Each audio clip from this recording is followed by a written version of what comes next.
All right, welcome to a quick audio walkthrough of how to change out a loaded pickguard.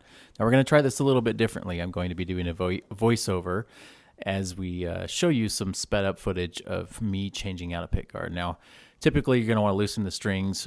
Taking them off is a good idea, but here I've just loosened them because I know I can slide this pickguard out. Here I'm taking off all of the screws, just loosening all of them and removing them, making sure I'm putting them in a good spot where I can find them later on. And as the guard gets loose, now I'm able to take off the hot and the ground wires coming from the jack. And you may have another wire coming from the body ground as well. And here now we are taking off the pre-installed jack on the new pick guard, and we're going to go ahead and put our old wires back in.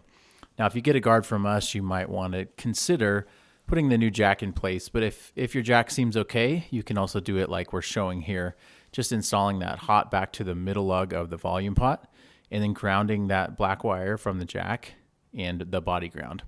You can loosen the strings, kind of put everything back in place and make sure all the wires are routed through the channels, as you can see I'm doing here, just trying to make sure everything fits down and it's flat.